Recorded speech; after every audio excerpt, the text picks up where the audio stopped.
Buenos días a todos ustedes a través de la red. Vamos a hablar esta mañana sobre hipertensión arterial y ACV isquémico. Existe una serie de temas que se va a ir desarrollando a través de las próximas sesiones. Esperamos hablar de hipertensión arterial en prevención primaria, en primer lugar, luego hipertensión en el manejo del accidente cerebrovascular en prevención secundaria, manejo de la presión arterial en el ACV isquémico hemorrágico y subaranoideo agudo, y otros tópicos que tienen que ver entre la cardiología y la neurología. Primero, para ver lo de avanzar.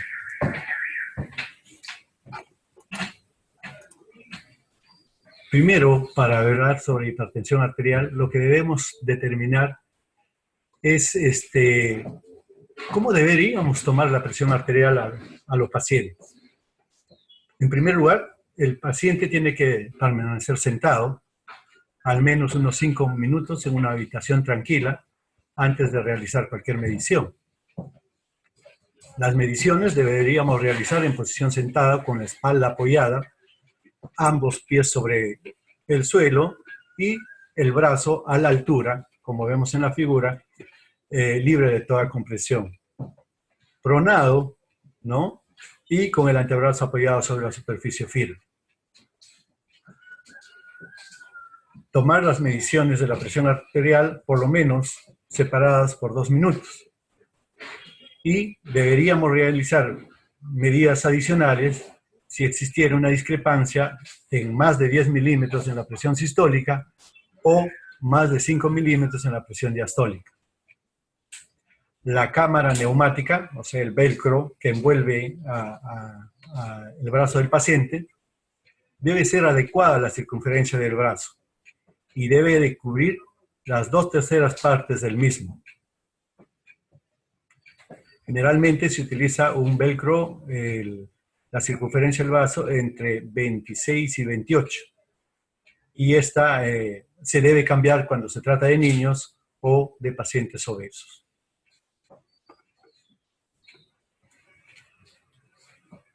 Siempre, independientemente de la posición, estando en decúbito dorsal o sentado, el brazo tiene que estar a la altura del corazón.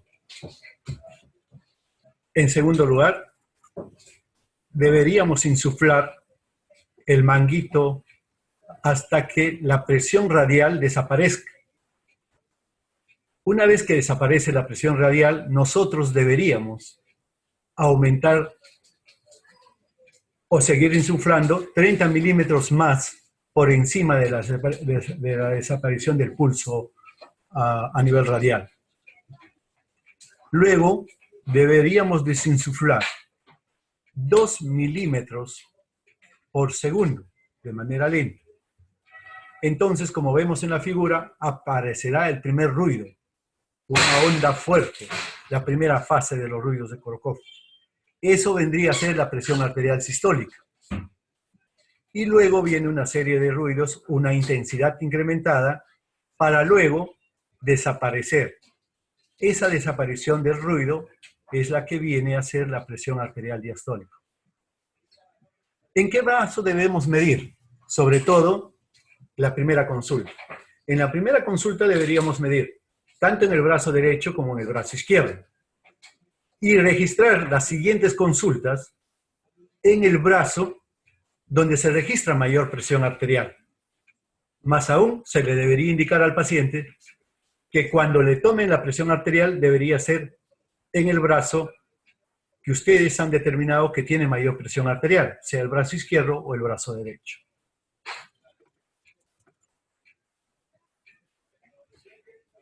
En algunos pacientes, sobre todo en pacientes mayores de edad, diabéticos, y en otras condiciones, aquí en neurología tenemos la atrofia multisistémica, la enfermedad de Parkinson, por ejemplo, en quienes sospechamos hipotensión ortostática, deberíamos tomar la presión arterial sentado y en posición de pie. Esta debería ser no después de 2 minutos. Otro detalle, para evitar que la presión sea alterada, es decir al paciente, informar al paciente que no debe haber fumado ni haber consumido café durante los 30 minutos previos a la toma de la presión arterial. En la figura, en esta diapositiva, en la figura inferior, vemos los tipos de tensiómetros y el estetoscopio que es necesario para tomar la presión arterial. Tenemos el de mercurio, el aneroide y tenemos el estetoscopio.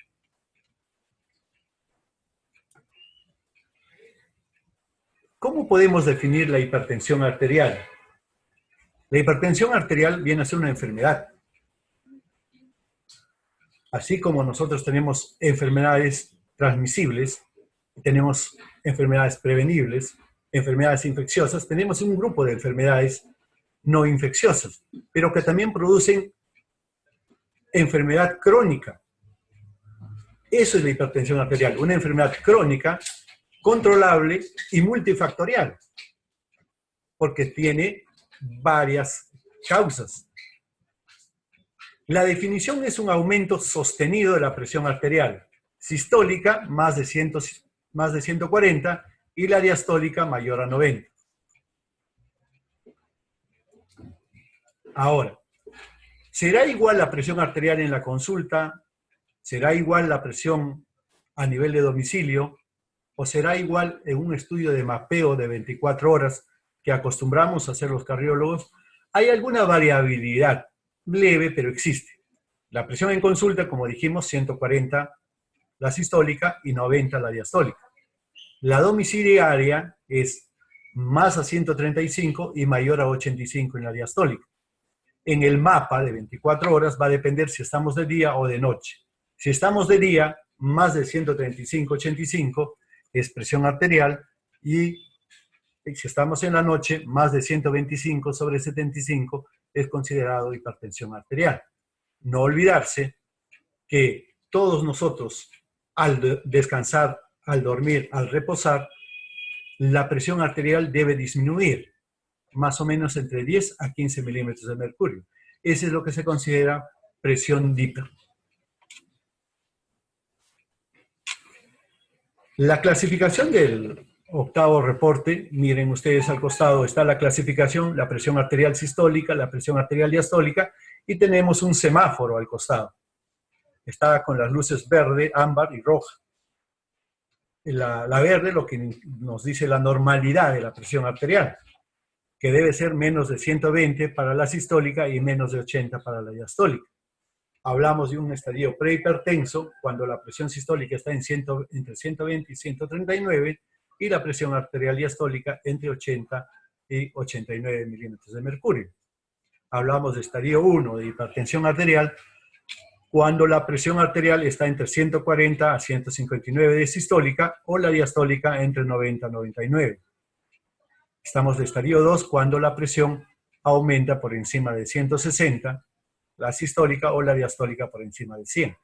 Esto es para clasificar en pacientes mayores de 18 años, pero menores de 60 años. Cuando tenemos pacientes mayores de 60 años o más añosos, la presión arterial, para definir como hipertensión arterial, tiene que ser la sistólica más de 150 y la diastólica mayor de 90. Otro detalle que tenemos que tener en cuenta es sobre la presión arterial, sobre los tipos de presiones arteriales. Y las presiones arteriales dependen del momento del ciclo cardíaco. Se produce una presión máxima acorde con la sístole y una presión mínima en relación a la diástole. ¿Qué viene a ser entonces la presión arterial sistólica? Es la máxima presión desarrollada durante la eyección del ventrículo izquierdo. ¿De qué depende o qué es lo que determina esta presión arterial? El volumen de eyección y la elasticidad de la aorta.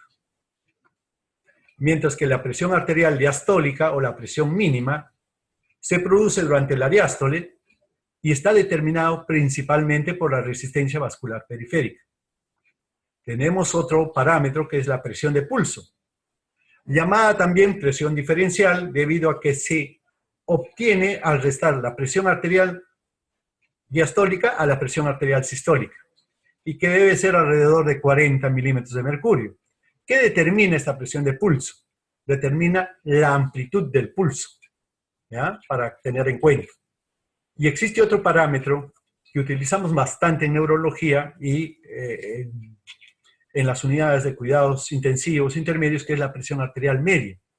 Esta presión arterial media viene a ser o representa el flujo o el caudal, cómo se funde un tejido o un órgano.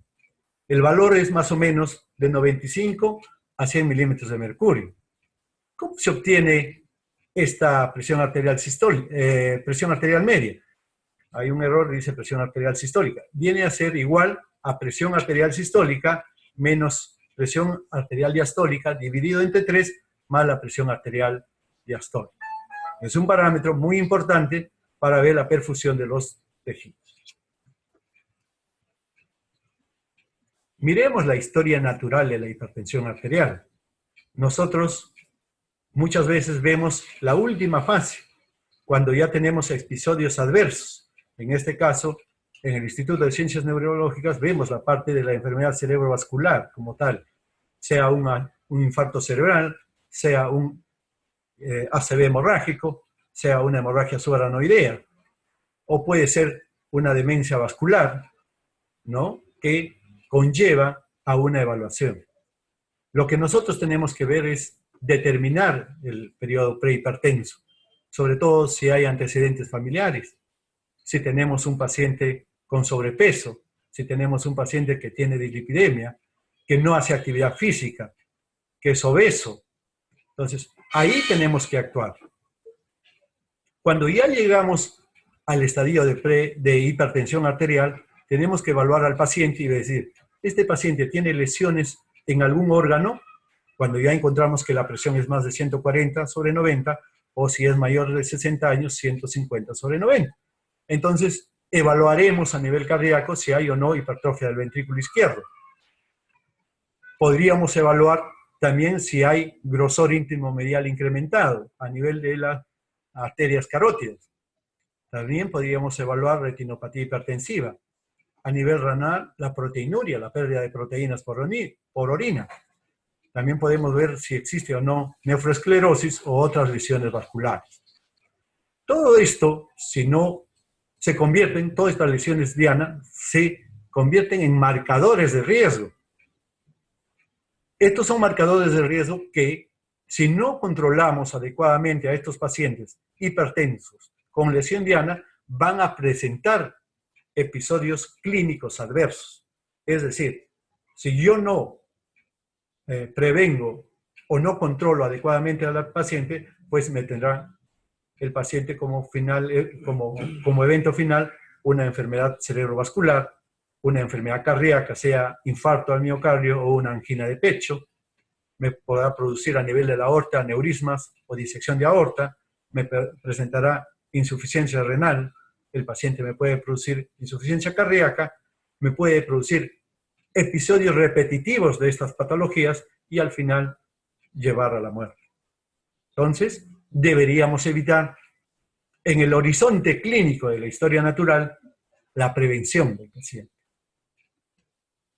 Eso es lo que deberíamos realizar todos nosotros. Realizar que el paciente tenga una dieta adecuada, que haga actividad física y si está con sobrepeso debe bajar de peso. Y si ya es hipertenso, debería tomar su medicación antihipertensiva para evitar todas estas lesiones en órgano blanco o evitar estos episodios clínicos adversos. En cuanto a la epidemiología, existe una regla, por ejemplo, y esto se da en toda la mayoría de países. 1 de cada 3 adultos sufre de hipertensión arterial.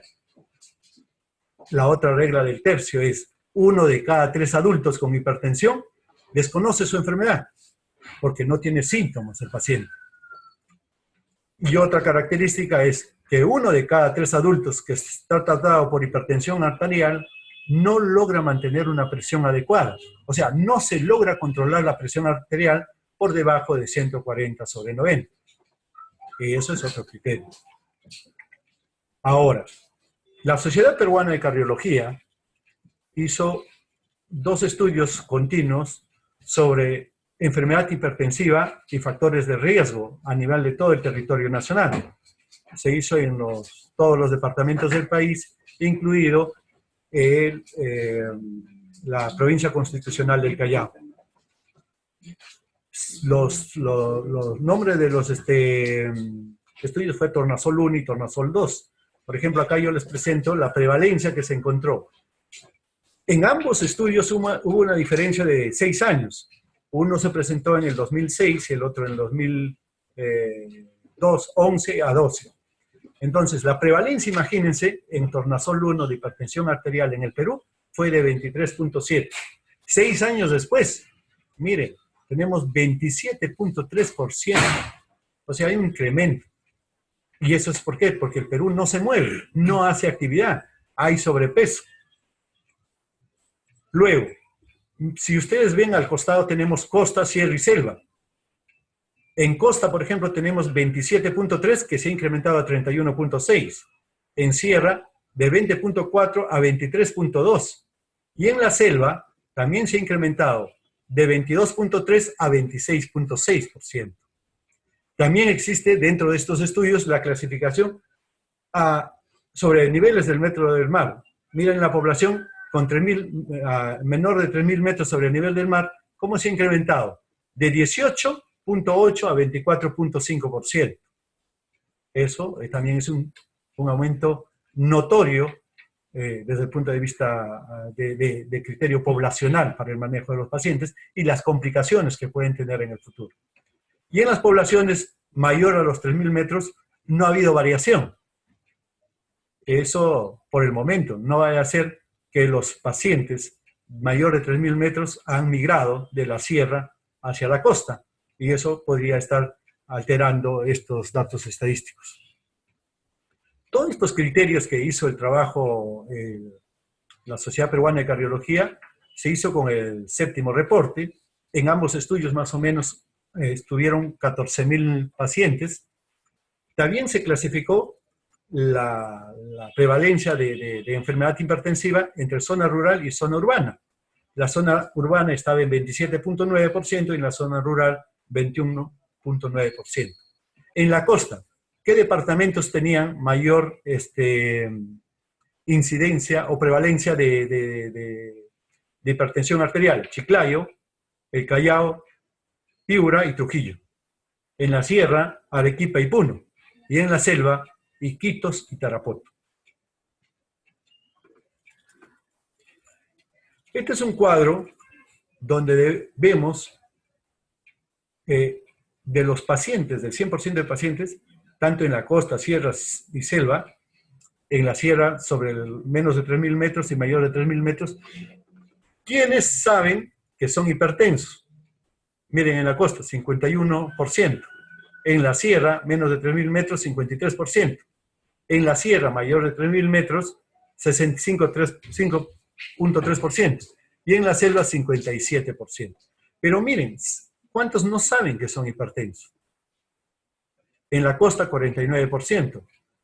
En la sierra, 46.5% en menores de 3.000 metros. Y en mayores de 3.000 metros, 34.7%. Y en la selva, no saben que son hipertensos 43%. O sea, estamos viendo que los pacientes, siendo hipertensos, no saben que son hipertensos y eso también los cataloga de alto riesgo.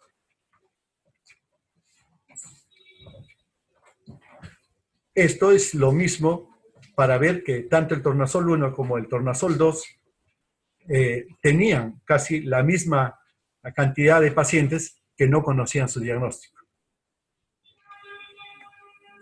Ahora, aquí este detalle de la tabla es importante, porque tanto en el Tornasol 1 y en el Tornasol 2 evaluamos los que tienen conocimiento de la presión arterial y los que no tienen conocimiento. Ignoran que son hipertensos. y casi está en un 50%. O sea, el 50% de la población peruana, tanto en el tornasol 1 como el tornasol 2, no sabe que son hipertensos. De los que son hipertensos, miren, ¿cuántos reciben tratamiento médico? 18.9%. En el otro, en el tornasol 2, 18.6%. Es poco los que reciben tratamiento médico. Ahora, de estos pacientes que reciben tratamiento, solo reciben tratamiento dietético pocos pacientes, o sea, modificación de estilo de vida, disminución del consumo de sal, disminución del consumo de tabaco, de alcohol, actividad física. Es bajo cuando todos los pacientes tienen que tener modificaciones de estilo de vida cuando ya se está desde el estadio prehipertenso hasta que el paciente pueda tener el estadio 1 o 2. Todos tienen que tener modificaciones en el estilo de vida. Ambos tratamientos solo tienen 12.2% en tornasol 1 y en el tornasol 2, 8.9%.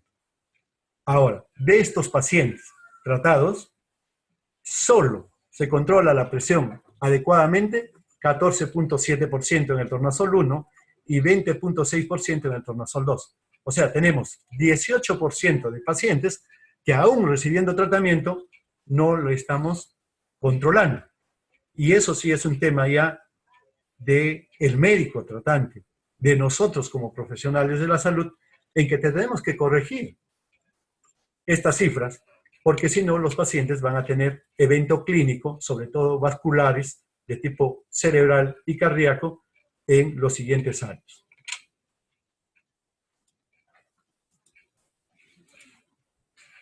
Esta es otra regla que es de los pacientes hipertensos. Tienen que meterse a la cabeza que el 25% de la población adulta tiene hipertensión arterial. 25% de los que tienen hipertensión arterial no están diagnosticados. 25% de los pacientes que tienen diagnóstico están sin tratamiento. Y el 25% de los pacientes tratados no se controlan. Nosotros tenemos que trabajar sobre estas cifras. Tenemos que trabajar independientemente, no se necesita ser especialista para dar el tratamiento a un paciente. Más tarde veremos los esquemas de inicio del tratamiento y cómo podemos estar modificando o asociando medicamentos para el mejor control de la presión arterial. No nos olvidemos que es el principal factor de riesgo, la hipertensión arterial, para los infartos cerebrales. ¿Por qué? Tanto para infartos hemorrágicos, isquémicos, trastornos cognitivos y demencia. Miren acá una tabla que salió en Lancet en el 2012. En la gráfica A vemos la presión arterial sistólica y en la B la presión arterial diastólica. Miren, conforme se va incrementando la presión arterial por encima de 140 y se incrementan los años, ¿no?, por decenio, vemos que se incrementa la mortalidad por stroke, tanto para la presión arterial sistólica como para la presión arterial diastólica. Entonces, existe una asociación positiva continua entre la presión arterial y el riesgo de stroke. ¿Y cuándo empieza? ¿Con qué niveles de presión? Entre 115 de sistólica y 75 de diastólica.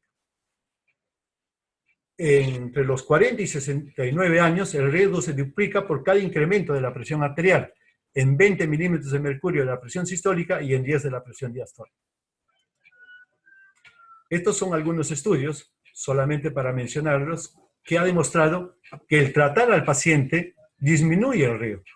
Por ejemplo, acá se estudió tanto los beta bloqueantes como los diuréticos y fueron efectivos en prevenir el infarto cerebral.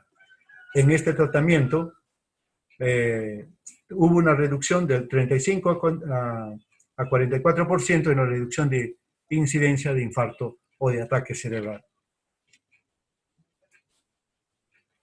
Este estudio del CIS-EUR con 4.695 pacientes con hipertensión sistólica aislada, al recibir beta bloqueo comparado con placebo, redujo el ataque cerebral en 42%.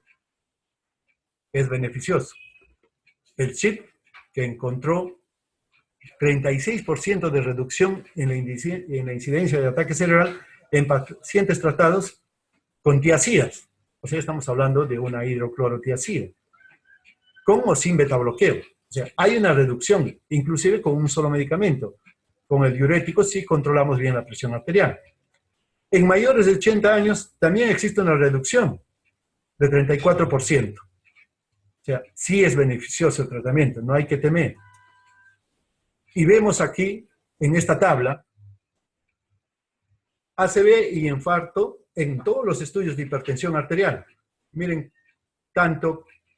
todos los estudios en rojo, vamos a ver, todos tienen un porcentaje de pacientes con un evento. ¿Cuántos incrementan? Y en todos los estudios se da lo mismo.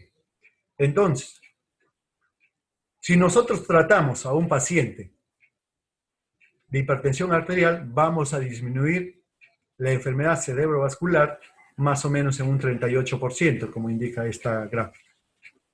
Y eso es beneficioso para el paciente. Entonces, en global, disminuye el accidente cerebrovascular en un 35 a 40% si tratamos a los pacientes. Va a disminuir el infarto al miocardio entre 20 a 25% y, por lo tanto, la complicación crónica de insuficiencia cardíaca me va a disminuir en un 50%. Imagínense el gasto que produce al Estado, a la familia, los pacientes con un accidente cerebrovascular isquémico. Entonces, disminuyendo la presión arterial sistólica en 10, la presión diastólica en 5, vamos a disminuir el riesgo de stroke de un 30 a 40%. En cuanto a la etiología, la hipertensión arterial puede ser primaria o esencial, que es en un 90 a 95%, y secundaria en un 5 a 10%. Las otras pueden presentarse como estable o como crisis hipertensiva, o pueden ir ya en la lesión de un órgano diana, como es un stroke isquémico. Solo para mencionarles que las causas de hipertensión secundaria, la enfermedad renal o la vasculorenal son las más frecuentes. También puede haber causas endocrinas como la acromegalia, el hipertiroidismo, el Cushing, el feocromocitoma. Dentro de cardiología tenemos la coartación de aorta. En neurología, aquí en el instituto hemos visto pacientes con enfermedad de Takayasu, ¿no?, que presentan hipertensión arterial. El abuso de drogas, el embarazo, el abuso el aumento de la bulimia, el estrés son causas.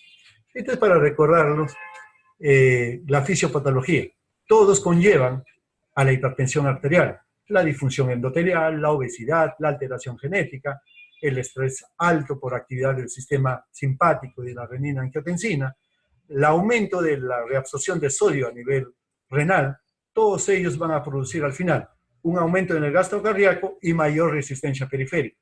¿A qué lleva eso? A hipertensión arterial. Entonces, ¿qué debemos valorar? Al paciente, tomar la presión arterial. Definir, ¿es hipertenso o no? En segundo lugar, ¿es primario o secundario? ¿Tiene daño en órganos blancos?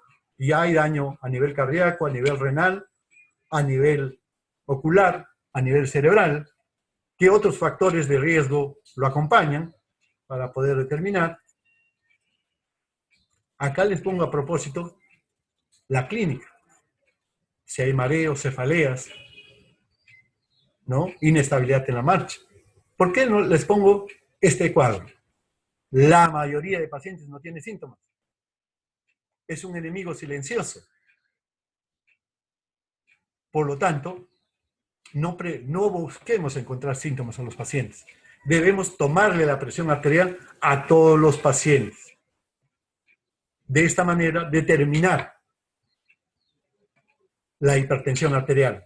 Más aún, si existe obesidad, si existen antecedentes familiares de hipertensión arterial, con mucha más razón. ¿Sí? No esperemos encontrar síntomas en este grupo de pacientes. Entonces, ya hemos visto que la complicación es a nivel de arterias, a nivel de cerebro, a nivel de riñón, a nivel de corazón. En este caso, estamos viendo que a nivel del cerebro nos puede producir ACV isquémico de vasos grandes y de vasos pequeños. Nos puede producir ACV hemorrágico, nos puede producir demencia, encefalopatía hipertensiva, mielopatías y neuropatías. ¿Cuándo pensar en hipertensión secundaria? Este es importante, si el paciente es muy joven. Comienzo súbito, mala respuesta al tratamiento y si encontramos en la evaluación clínica algo que nos llame la atención, por ejemplo, un soplo de coartación de aorta, un soplo a nivel de los vasos supraaórticos, pensando en enfermedad de Takayasu, los pacientes de raza negra o una masa palpable a nivel renal. Eso nos haría pensar en hipertensión secundaria. ¿Cómo debemos explorar daño en órganos blancos? Que no es un criterio para determinar hipertensión arterial, es un criterio para estratificar la hipertensión arterial, no para el diagnóstico. Para el diagnóstico solo necesitan el tensiómetro y el estetoscopio. Nada más. Y tomar adecuadamente la presión arterial. Acá podremos hacer exploración clínica, electrocardiograma, rayos X, ecocardiografía, microalbuminuria, creatinina, fondo de ojo. Eso no es como criterio de tamizaje epidemiológico. Determinar otros factores para evitar el consumo. Claro que sí, tabaco, colesterol, historia familiar de hipertensión, diabetes, diagnósticos previos de enfermedad vascular. Es decir, si yo tengo un paciente que me ha hecho enfermedad cardíaca, probablemente me haga en el futuro enfermedad cerebrovascular. O sea, tengo que buscar causas. Si tiene enfermedad vascular periférica, determinar, estudiarlo y tratarlo. Esta es la estratificación de riesgo que tenemos en hipertensión arterial.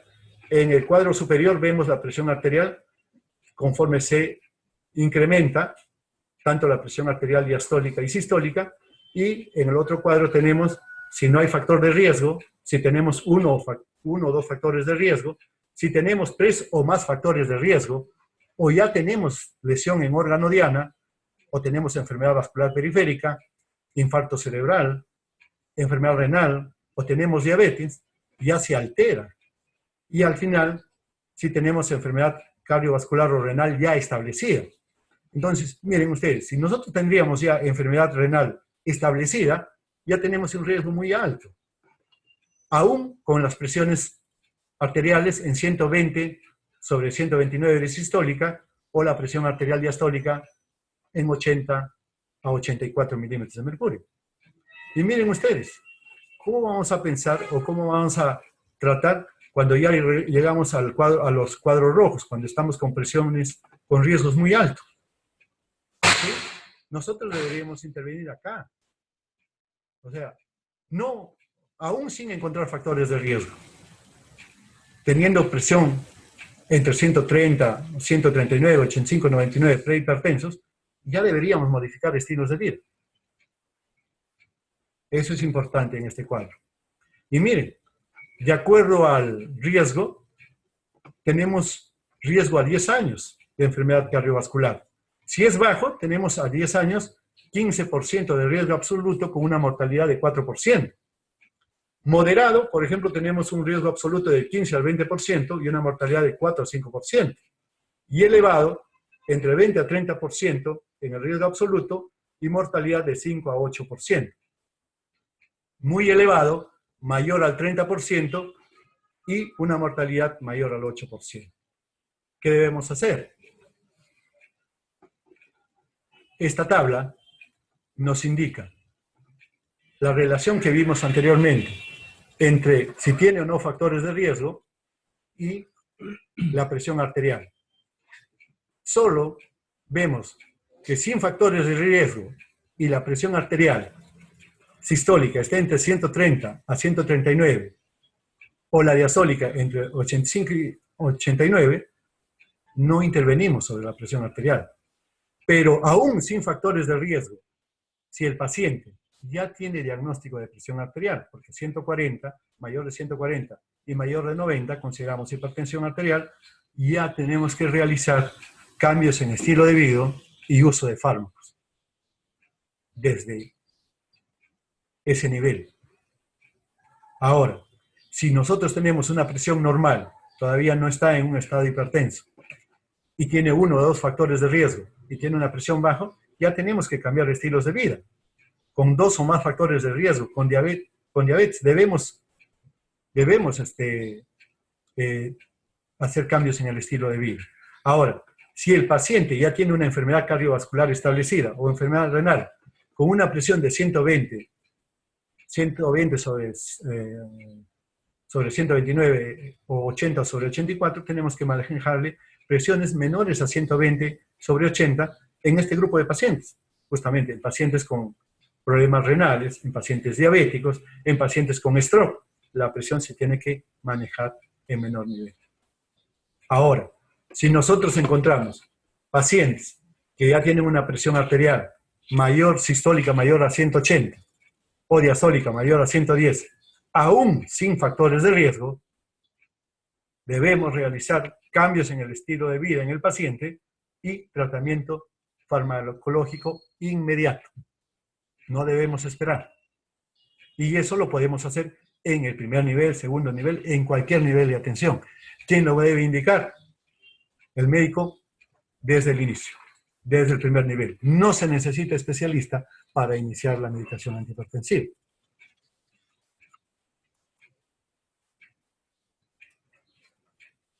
Entonces, ¿cuáles son los objetivos? Controlar las cifras de presión arterial. Evitar lesiones en órganos diana, obviamente. Reducir lesiones en órgano diana. Reducir movilidad. Mejorar la calidad de vida de nuestros pacientes. Prolongar la vida de esta manera. Entonces, el tratamiento, modificar estilos de vida, es la pérdida de peso. No sedentarismo, no fumar. Reducción y supresión de sal. Tener una vida ordenada. Por ejemplo, si baja miren ustedes, las modificaciones en el estilo de vida, la intervención y cuánto es el rango de presión arterial que baja. Si nosotros reducimos el peso ideal, el índice de masa corporal ideal es entre 18.5 y 24.9 por metro cuadrado de superficie. Entonces, si yo reduzco entre 5 a 10 milímetros, por cada reducción de entre 5 a 10 milímetros, voy a reducir por cada 10 kilos perdidos entre 5 a 20 milímetros de mercurio. Es importante. Si yo le presento al paciente una dieta DAS, o sea, que come frutas, que come verduras, vegetales, bajo en grasas, ¿cuánto me va a ayudar en eso? Que me baje el rango de presión arterial entre 8 y 14 milímetros de mercurio. Si le digo al paciente, bueno, me tiene que consumir menor cantidad de sal, ¿cuánto menos de sal? 2,4 gramos de sodio o 6 gramos de cloruro sólico, o sea, de la sal yodada que tenemos en mesa. O sea, una cucharita. Y eso es demasiado. Eso me va a reducir 2 a 8 milímetros de mercurio en la presión arterial. La actividad física.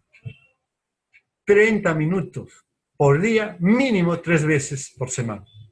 Me va a reducir 4 a 9 milímetros de mercurio. Esta actividad física puede ser, por ejemplo, caminatas, como si alguien nos estaría persiguiendo. Tampoco una caminata lenta, pues una caminata activa, acelerada. Y disminuir el consumo de alcohol, de 2 a 4 milímetros de mercurio nos disminuye.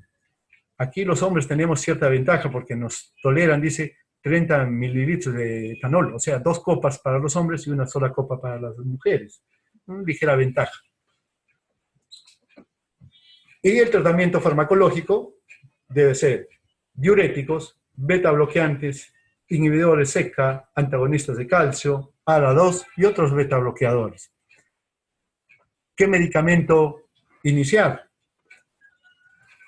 Primero, deberían considerar esto para el inicio de la medicación.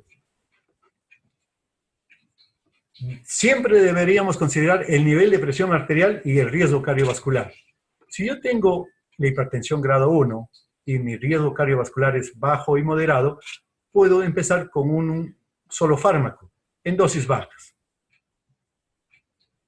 Si esto no me controla la presión adecuadamente, puedo aumentar la dosis el fármaco anterior a dosis completa. O puedo cambiar a un fármaco diferente a dosis baja. Esas posibilidades me dan. Pero ¿qué pasa si no logro controlar la presión arterial? Puedo asociar 2 o 3 fármacos. O puedo dar monoterapia, pero a dosis completa. ¿Qué pasa si yo utilizo, ya tengo un paciente con riesgo cardiovascular alto o muy alto y tiene, por ejemplo, hipertensión grado 2 o 3, o ya me hizo un evento, ¿no?, isquémico como los que vemos aquí en el hospital? Tiene que haber 2 fármacos en dosis bajas. Luego, si no controla, a la asociación previa en dosis completas. No me controla, añadir un tercer fármaco en dosis bajas. Y de lo contrario, si no controla así, debo asociar 3 fármacos con dosis efectivas, o sea, dosis completas. Este es un algoritmo de manejo que nos podría ayudar en el inicio del tratamiento de este grupo de pacientes. Esto es una tabla que lo traje del séptimo reporte adrede, porque nos hacemos un mundo en las combinaciones. Entonces, aquí lo he resaltado entre verde. Miren, diurético se puede combinar. Todo lo que está en línea verde continua es una combinación preferente. Yo puedo combinar un diurético con un bloqueante de los receptores de AT1. Por ejemplo, el losartán, el valsartán, el telmisartán. Puedo combinarlo con diuréticos y me va bien. Los diuréticos puedo combinar con los antagonistas de calcio. Llámese amlodipino, ¿no? Llámese nifedipino de 30, no de 10, porque el de 10 baja bruscamente la presión arterial y no se debe usar. El de 30 miligramos es de liberación prolongada, ¿sí? Puedo utilizar el diltiazem, puedo utilizar el verapamilo, también con diuréticos. Puedo utilizar diuréticos con inhibidores de la enzima convertidora de angiotensina, o sea, con el enalapril, con el quinapril. Yo no le recomiendo utilizarlo con el captopril. El captopril tiene un tiempo de vida media de 8 horas. Y el captopril tendríamos que dar 3 veces al día. Y los pacientes no cumplen el tratamiento. El captopril me sirve cuando el paciente viene con una crisis hipertensiva o viene con una presión alta y quiero bajarle la presión arterial, le doy molido o que lo tome y en 30 minutos se va a controlar la presión arterial. En eso utilizo el captopril. Ahora, ¿puedo combinar bloqueantes de receptores con antagonistas de calcio? Sí, es una buena combinación. ¿Puedo combinar antagonistas de calcio con inhibidores ECA? Sí. ¿Puedo combinar inhibidores ECA con bloqueantes de receptores de calcio? Solo hay una indicación, en aquellos pacientes que tienen patología glomerular. Ahora, las otras líneas, por ejemplo, diuréticos y beta bloqueantes, podría darse con algunas limitaciones. Pero, por ejemplo, diuréticos con alfa bloqueantes, posible, pero no hay experiencia. Entonces, ese es el esquema que podríamos utilizar para el manejo de la medicación inicial en los pacientes con hipertensión arterial. Bueno, vamos a ver qué preguntas nos pueden hacer a raíz de esta exposición. Ese es el detalle que les he traído para poder conversar con ustedes esta mañana.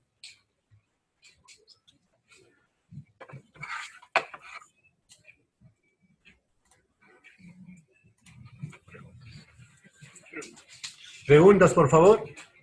No hay preguntas, eso no está bien. O no me entendieron nada, o no me dejé explicar nada, o saben todo.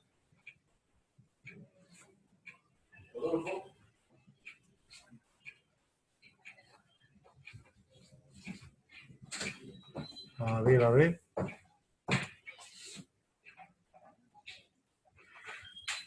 Mientras lleguen las preguntas,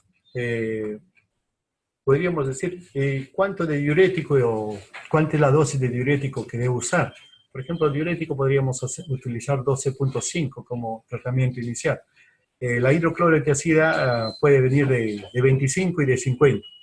Si es de 50, un cuarto de tableta. Si es de 25, media tableta. ¿Cuánto de losartán puede utilizar? El losartán tenemos que dar 2 veces al día. 50 miligramos en la mañana, 50 miligramos por la tarde. Y asociado al diurético por la mañana, tenemos una buena respuesta. Más aún, hay medicamentos que han salido en asociación losartán con hidroclorotiazida. La otra combinación puede ser, por ejemplo, el losartán mañana y noche con amlodipino de 5 miligramos o amlodipino de 10 miligramos o también con nifedipino de 30.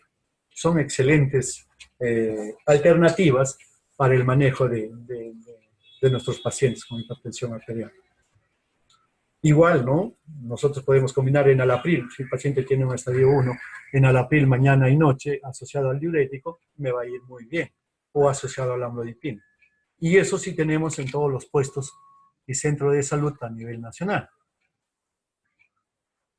A ver, vamos a ver si hay alguna pregunta para revisar. Bueno, tampoco hay.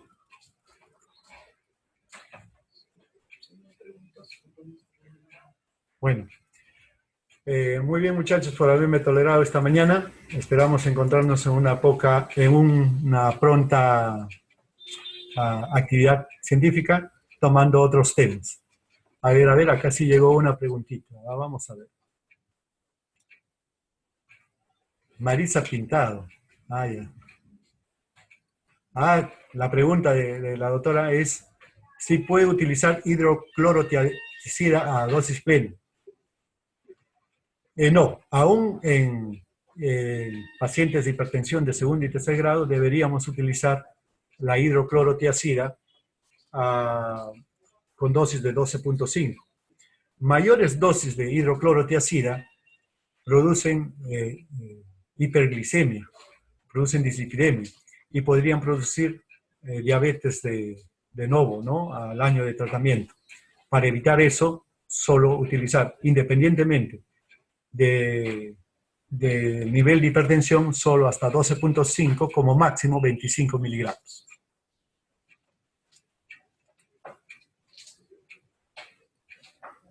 Muy bien. Bueno, un gusto haber estado con ustedes. Hasta pronto.